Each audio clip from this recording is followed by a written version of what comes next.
आज कांग्रेस समर्थक इंदिरा गांधी को याद कर रहे हैं, लेकिन सवाल यह है कि मुंबई हमले के समय इंदिरा गांधी की याद क्यों नहीं आई।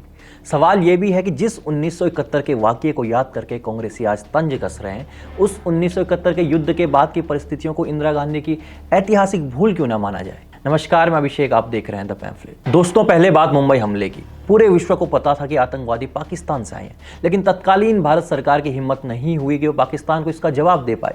भारत की वायुसेना हमले के लिए तैयार थी, लेकिन मनमोहन सिंह और सोनिया गांधी का नेतृत्व इतना कमजोर था कि वे वायुसेना को ऑर्डर ही नहीं दे पाए। तब किसी कांग्रेसी को इंदिरा गांधी की याद क्यों नहीं आई? क्या इसलिए कि सोनिया गांधी के रहते उनके लिए इंदिरा गांधी को याद करने की मनाही थी? मतलब हम तो ऐसे ही पूछ रहे हैं, मन में आए तो कांग्रेस समर्थक ट्वीट करके बता दें। आज जब भारत पाकिस्तान में घुसकर उसका नुकसान कर रहा है, तो कांग्रेस पार्टी से भारत की हार में तब्दील करना चाह रही है, सिर्फ इसलिए क्योंकि कांग्रेस राजनीतिक रूप से कमजोर है और वो इसे पीएम नरेंद्र मोदी के खिलाफ एक मुद्दा समझकर चल रही है। इसलिए इंदिरा गांधी का राग अलापा जा रहा है। ठीक है, अब बात निकली है तो दूर तलक जाएगी। हम तो तुम्हारी चमचागिरी का सबब पूछेंगे, ये भी पूछेंगे कि तुम इतने परेशान क्यों हो। अरे, मेरा इरादा गजल गाने का नहीं था, लेकिन कभी कभी इधर उधर भटक जाता हूँ। अच्छा चलो, फिर बात इंदिरा गांधी पर ही की जाएगी। 1971 में भारत ने पाकिस्तान के खिलाफ युद्ध लड़ा और जीता और बांग्लादेश बना दिया, लेकिन समीक्षा उस बात की क्यों नहीं होती कि क्या इस जीत को भारत के लिए फायदे में तब्दील किया गया या नहीं किया गया। 1971 के युद्ध में ही भारत ने पाकिस्तान के 93,000 सैनिकों को गिरफ्तार किया था। युद्ध के 8 महीने बाद शिमला समझौते के तहत इन पाकिस्तानी युद्ध बंदियों को रिहा कर दिया गया, लेकिन इंदिरा गांधी ने कभी भारत के उन 54 सैनिकों के बारे में नहीं सोचा जिन्हें पाकिस्तान ने गिरफ्तार किया। क्या इन इंदिरा गांधी को याद किया जाना चाहिए, जिन्होंने अपने सैनिक पाकिस्तान की जेलों में मरने के लिए छोड़ दिया था? 93,000 के बदले शून्य। जी हाँ, कांग्रेस को प्लेकार्ड छपवाना चाहिए कि यूं ही नहीं कोई इंदिरा गांधी बन जाता, और आगे लिखना चाहिए पाकिस्तान 93,000, भारत शून्य। भारत के पास 1971 के बाद कश्मीर समस्या हमेशा के लिए सुलझाने का मौका था, लेकिन इंदिरा गांधी ने पाकिस्तान के साथ भारत की शर्तों पर कश्मीर समस्या सुलझाने का मौका गंवा दिया। बीबीसी हिंदी के एक लेख, शिमला समझौता इंदिरा गांधी की राजनीतिक गलती या भुट्टो की चालाकी, में भारत की तरफ से वार्ता करने वाली टीम के एक अधिकारी के.एन. बख्शी के एक साक्षात्कार का उल्लेख किया गया है, जिसमें के.एन. बख्शी कहते हैं कि हालांकि पाकिस्तानी सेना ने आत्मसमर्पण कर दिया था, पूरी दुनिया की राय भारत के हक में थी, फिर भी हम ज़्यादा हासिल नहीं कर सके। हम अपनी जीत पर शर्मिंदा दिख रहे थे। हम समझौता करने की इच्छा में पाकिस्तान के सामने झुक रहे थे।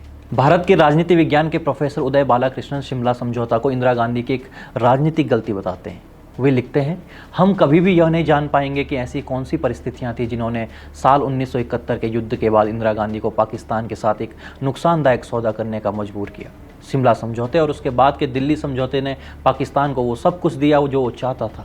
पाकिस्तान के वो सभी इलाके जिन पर भारतीय सेना ने कब्जा कर लिया था, और पाकिस्तान के सेना के किसी भी अधिकारी को वर्तमान बांग्लादेश में नरसंहार के आरोप में मुकदमा चलाए बिना उन सब की सुरक्षित पाकिस्तान वापसी।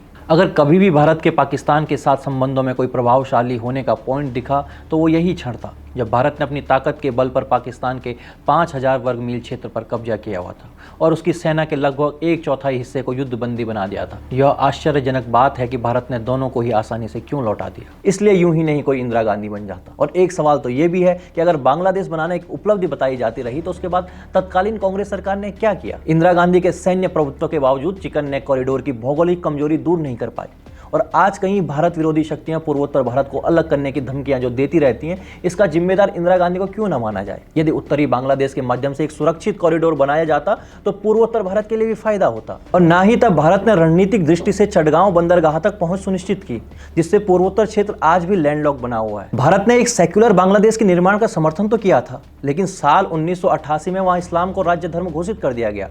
आज वहां राजनीतिक इस्लाम हावी है, जो उन मूल्यों के विपरीत है जिसके लिए भारत ने समर्थन किया था। बांग्लादेश में पहले हिंदू आबादी 20% थी, जो 8% से भी कम रह गई।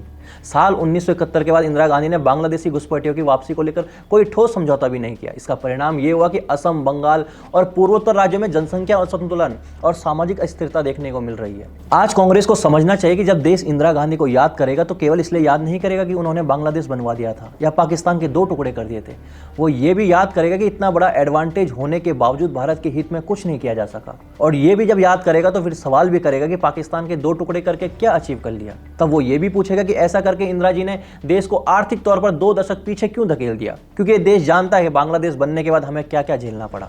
जो आर्थिक हालात बने उसी का नतीजा सरकार के खिलाफ प्रोटेस्ट, देश में अस्थिरता, बढ़ी हुई महंगाई और परिणाम स्वरूप इमरजेंसी। और जैसा मैंने कहा कि बात निकली है तो अब दूर तलक जाएगी। ये पश्चिमी पाकिस्तान और पूर्वी पाकिस्तान एक दूसरे के खिलाफ खड़े ही थे, दोनों एक दूसरे को मार रहे थे। तो क्या इंदिरा गांधी जी ने बांग्लादेश बनाकर वो लड़ाई खत्म नहीं करवा दी? और फिर हमें मिला क्या? हम तो चिकन नेक तक को 10 किलोमीटर चौड़ा नहीं करवा सके। पर दोस्तों, शिमला समझौते को लेकर मुझे क्या लगता है वो मैं आपको बताता चलूं। मुझे लगता है कि भुट्टो ने इंदिरा गांधी जी से अपने देश के लिए सारी सुविधाएं ले ली, वापस जाकर इंदिरा जी का मजाक भी उड़ाया। आपको विश्वास नहीं होता तो खोज कर पढ़ लीजिए वापस जाकर भुट्टो ने क्या कहा था। और रही बात इंदिरा गांधी जी की, तो मैं आपको बताता हूं कि वो भुट्टो से इतनी प्रभावित क्यों हुई कि उन्होंने पाकिस्तान को इतने बड़े बड़े कंसेशन दे दिए। देखिए, भुट्टो जब शिमला समझौता करने आया तो अपनी बेटी बेनजीर को साथ लेकर आया। बेनजीर उस समय बहुत यंग थी और भुट्टो उसे अपने साथ लेकर जब सब जगह जाता था। इंदिरा गांधी जी को अपने वो दिन याद आ गए होंगे जब पंडित जी उन्हें लेकर विदेश यात्राओं पर घूमा करते थे। इंदिरा गांधी जी को लगा होगा ये तो भुट्टो बिल्कुल उनके पापा जैसा सोचता है और अपनी बेटी को लेकर महत्वपूर्ण विदेश यात्राओं या स्टेट विजिट पर वैसे ही जाता है जैसे मेरे पापा मुझे लेकर जाते थे। बस इंदिरा जी ने कंक्लूड कर दिया कि इनके और हमारे परिवार के ख्यालात बहुत मिलते जुलते हैं। आपको मेरी बात का विश्वास न हो तो आप सीनियर पाकिस्तानी पत्रकारों का लिखा पढ़ लें। भुट्टो ने यह बात सबको बताई थी कि बेनजीर को साथ लेकर भारत जाना उनकी एक स्ट्रैटेजी थी। इसलिए कांग्रेसियों, इंदिरा जी आए दिन याद की जाती हैं, की जाती रहेंगी। उन्होंने बहुत कुछ ऐसा किया था जिसकी चर्चा आपके स्वास्थ्य के लिए हानिकारक है। रही बात वर्तमान सरकार की, तो देखो, आज भारत युद्ध भी लड़ रहा है और सीधे दुश्मन के सीने पर वार कर रहा है। आज की सरकार अपने सैनिकों की सुरक्षा के लिए सब कुछ करने के लिए तैयार है। ये इंदिरा गांधी वाला भारत नहीं है जहां 56 सैनिक गुमनामी की मौत के लिए छोड़ दिए जाएं। ये अभिनंदन वाला भारत है, ये पीएम नरेंद्र मोदी वाला भारत है। जय हिंद।